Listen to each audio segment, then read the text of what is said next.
નારદજી નારાયણને શાપ આપે.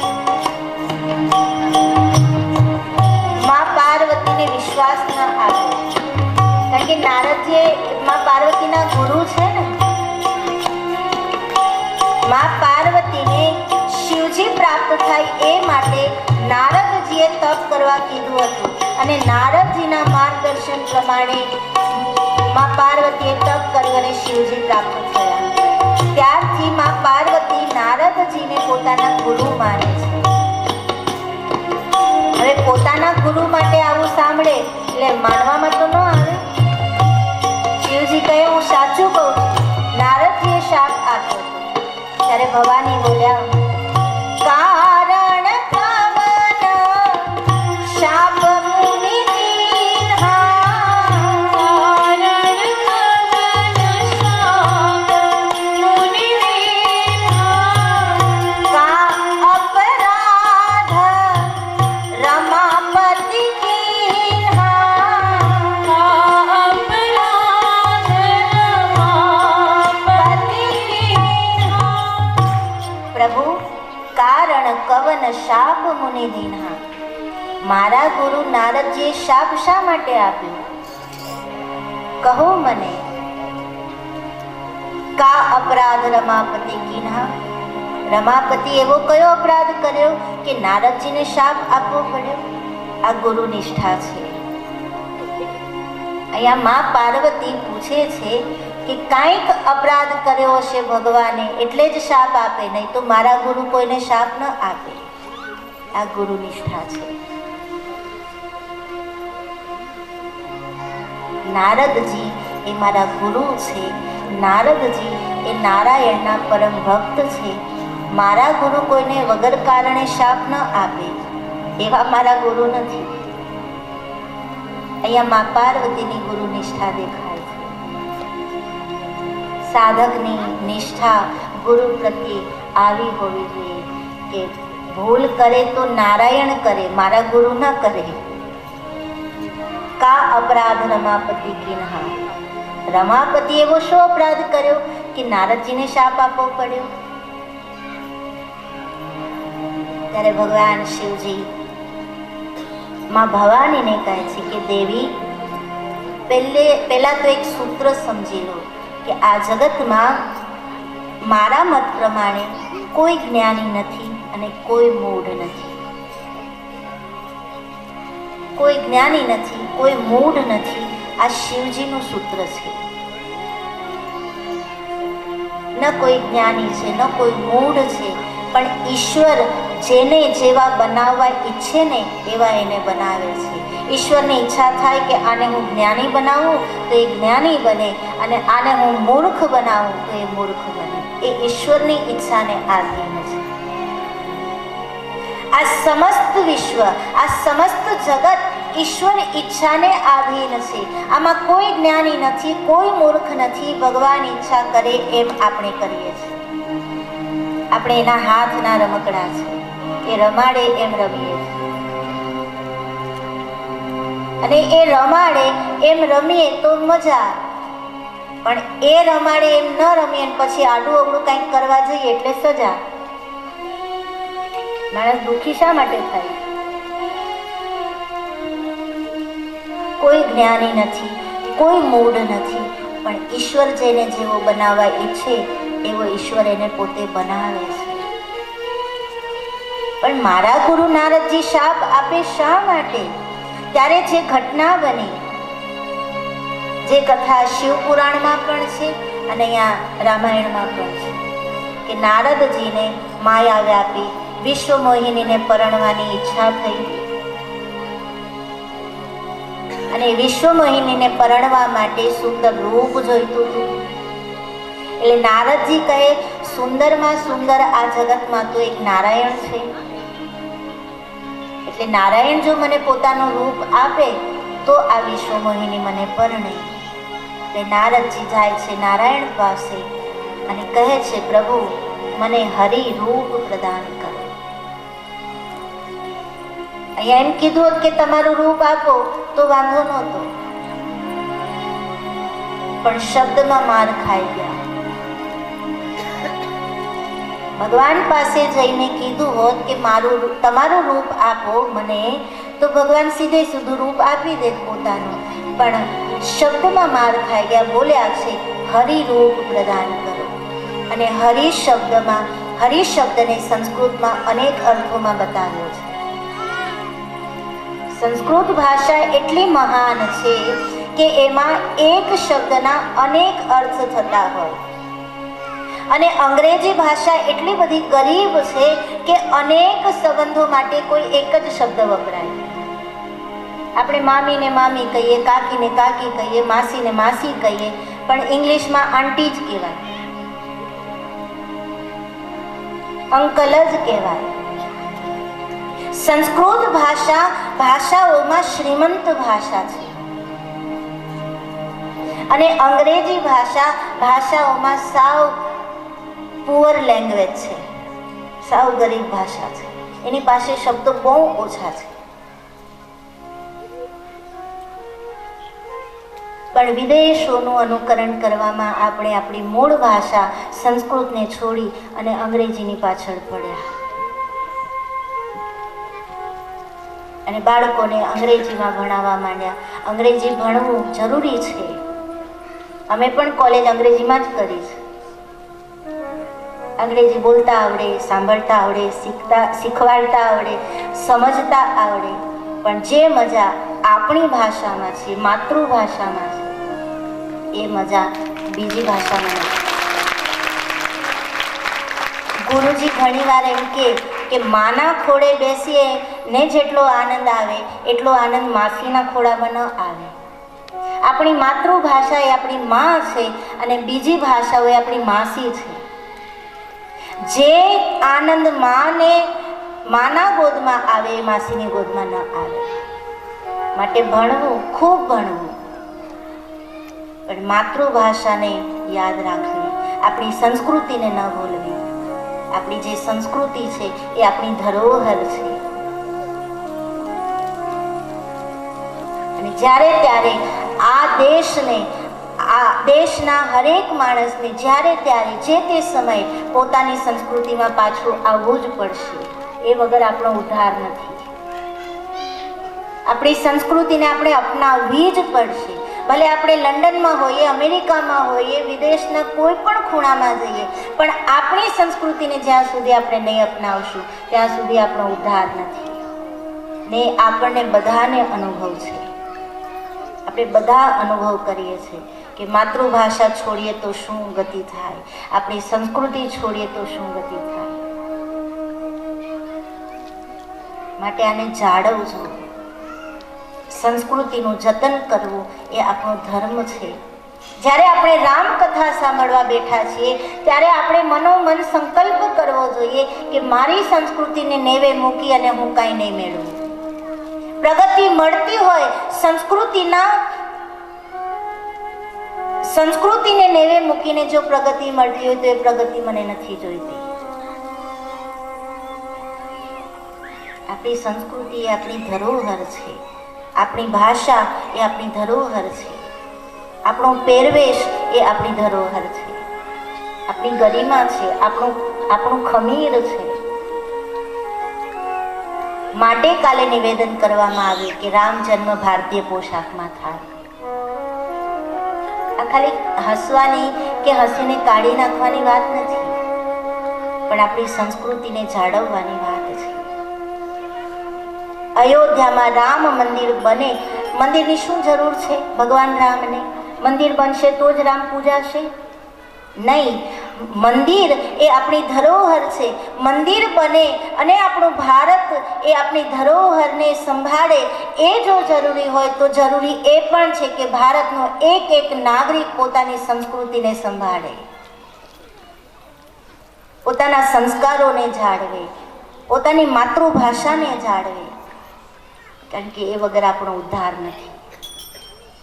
માટે ક્યાં હતા આપણે? ક્યાં હતા? સંસ્કૃત ભાષામાં હરિ શબ્દનો અનેક અર્થ થાય છે. નારદજીએ માંગ્યું કે મને હરિ રૂપ આપો. હરિ એટલે નારાયણ, અને હરિ એટલે વાંદરો. હરિને રસોઈ લખીએ તો નારાયણ થાય, હરિને દીર્ઘય લખીએ તો વાંદરો થાય. અને વાંદરાનું રૂપ આપ્યું, વાંદરાનું મુખ આપ્યું. વિશ્વમોહિનીની સાથે પરણી ન શક્યા નારદજી, એટલે શાપ આપી દીધો કે હે નારાયણ, તમે તમારા આ પ્રિય ભક્ત નારદની સાથે કપટ કર્યું, મને વાંદરાનું મુખ આપ્યું, તો જાઓ આ ધરતી ઉપર જ્યારે તમે માનવ બનીને આવશો ત્યારે તમારી પત્નીનું હરણ થશે, ત્યારે તમને ખબર પડશે કે ન પરણીએ તો શું થાય. તમારી પત્નીનું હરણ થશે અને એ તમારા પત્ની વાનરોની મદદથી જ તમને પાછા મળશે, કારણ તમે મને વાનરનું મુખ આપ્યું. તો રામ જન્મનું આ ત્રીજું કારણ, નારદજીએ શાપ આપ્યો અને એ શાપને ભગવાને મસ્તકે ચડાવી લીધો. ભલે નારદજી, તમારી ઈચ્છા છે ને તો હું આવીશ, વાનરની મદદથી હું વિજય મેળવીશ. પણ પછી માયા દૂર થઈ, નારદજીને ભાન આવ્યું, ખબર પડી કે મેં ખોટું કર્યું, ક્ષમા યાચના કરી, ભગવાન પાસે માફી માંગી. પછી નારદજીએ પૂછ્યું કે પ્રભુ, એટલું તો સમજાઈ ગયું કે આ લીલા તમારી હતી, મારા માધ્યમથી તમે લીલા કરવા માંગતા હતા, આ બધું તમારું ઊભું કરેલું હતું, એ બધું બરાબર. પણ મને એ ન સમજાયું કે તમે મને પરણવા કેમ ન દીધું. નારદજીને એનો અફસોસ છે કે તમે પરણવા કેમ ન દીધું. ત્યારે ભગવાન નારાયણ કહે કે નારદજી, તમે તો દેવર્ષિ છો, દેવતાઓના ઋષિ છો, મારા પ્રિય ભક્ત છો, અને તમને હું માયામાં પડવા દઉં? ના ના ના, પરણવું એ તો માયા છે. કલિયુગમાં નાચહી નટ મર કટકી નાઈ. કલિયુગની અંદર જ્યારે સમય આવશે ત્યારે નાચહી નટ, માણસ એક નટ બની અને નાચશે ઈશારા ઉપર, માયાના ઈશારા ઉપર.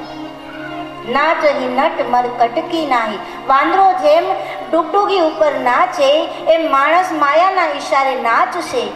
એ માયાના દર્શન તમને કરાવી દીધા, વાંદરાનું મોઢું આપી દીધું, પણ તમને નાચવા ન દીધું, કારણ કે તમે મારા છો. નાચવામાંથી તમને બચાવી લીધું, પણ તમને ઝલક બતાવી કે માયા આ કરી શકે. માટે માયાથી જો બચવું હોય તો ભગવાન કહે પ્રભુ ભજન કરો. તમે મારા છો, મારા પ્રિય છો, તમે નાચો માયાના ઈશારા ઉપર, એ મારાથી સહન ન થાય, કારણ કે માયા આંગળીના ઈશારા ઉપર આ જગતને નચાવે છે, અને એ મારાથી ન જોવાય એટલે તમને નાચવા ન દીધો, માટે પરણવા ન દીધો. એટલે પરણવું નહીં, પરણવું પણ ધર્મની મર્યાદામાં. પરણવું નહીં એમ તો ન કહેવાય, કારણ કે એ તો लकड़े का लड्डू है, जो खाए वो भी पछता है, जो ना खाए वो भी पछता है. तो राम जन्मનું ત્રીજું કારણ નારદજીએ આપેલો શાપ. પછીના જે બે કારણો છે એ ભગવાન શિવજી માં પાર્વતીને કહે છે, પણ એ કારણોના દર્શન કરીએ પહેલાં આવો પ્રભુને યાદ કરીએ અને ભગવાનને પ્રાર્થના કરીએ કે જેમ નારદજીને માયામાંથી બચાવ્યા, માયામાં પડવા ન દીધા, એમ આપણને પણ પ્રભુ માયાથી બચાવે. રામ મારા અંતરના આરામ,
વડનગરની ઉપર છે.